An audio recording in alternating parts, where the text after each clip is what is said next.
tentang masalah pasah. Pasahnya mesti kepada hakim.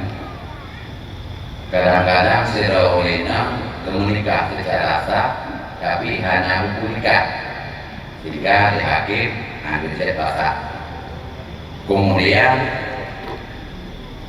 jet pasah bapak ulun biasa nyangkal hakim sekian.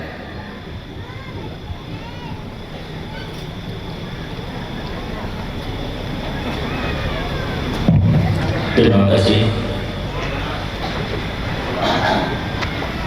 Nikah sebenarnya kagak di pemerintah diatur KUH.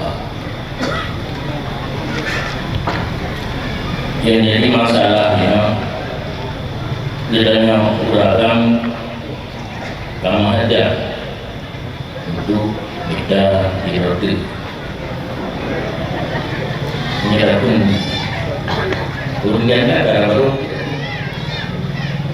urusan itu baru peraturan nanggro budaya yang bertentangan dengan agama harus izin urun dina yang pertama. Berarti negara danyo itu bukan beda dong,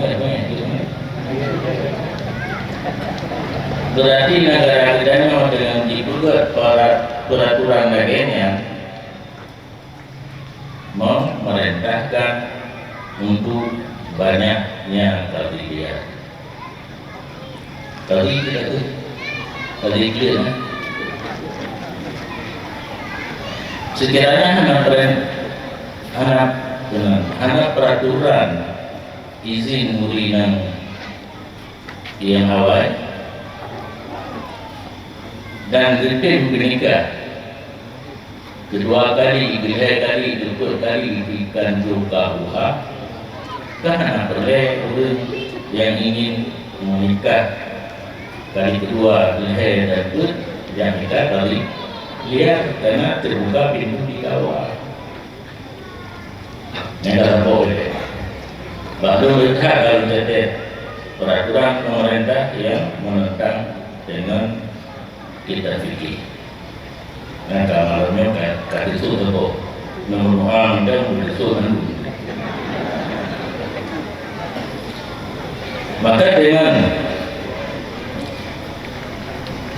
terjadinya akad nikah, pasah dan sebagainya di luar KUH, lama-lama atau kedua jamidah hukum bahkan wali bukan tahkim, tapi tengok kata lanjur lihat pemakaian kata-kata tahkim untuk nikah. Sebenarnya asai jamidah hukum bakul lain yang terjadul resmi yang tahkim.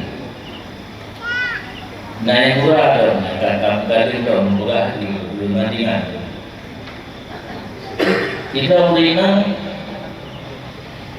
hana wali khas, hana wali nasab, wali yang tertentu, yang dia wali hakim atau kepala kantor urusan agama. Kalau yang periksa awalnya juga nawainan menjadi hakim.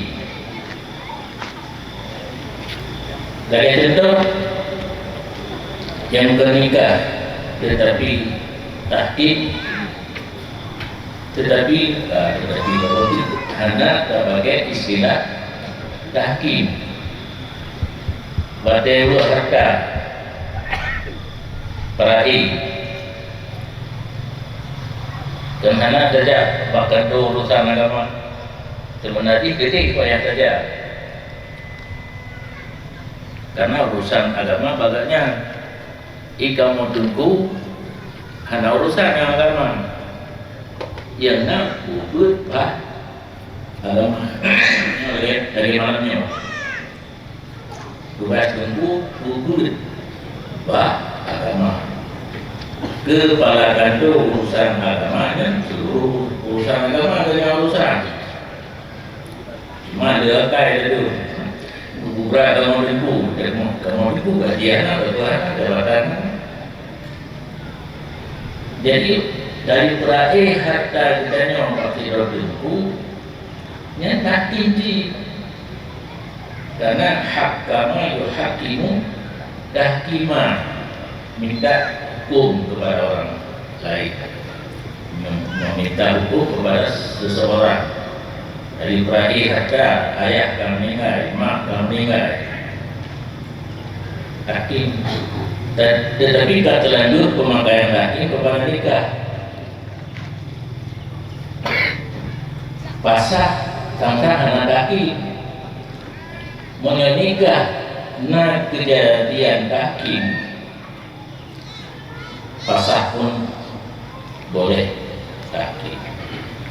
Jadi kurang menikah yang kembangkan doka uang bukut kedua kuliah tutup dan sebagainya yang menyewatkan kalau you dah dapat guna bahunya hidup di lok selalu dan lain lagi buku nikah menikah agama nak buku nikah dan buku nikah nak terselesaikan masalah menyerahkan buku nikah hidup.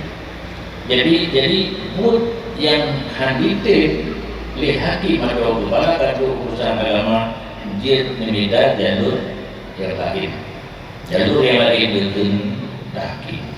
Jadi sebagai nikah apabila kantor urusan agama handitip menikah sedangkan anak wali khas yang nak wali am atau hakim atau itin ila kepeng yang menjadi beban bagi calon suami itu dua syarat boleh hakim pada nikah dan menajib pasal. Okay.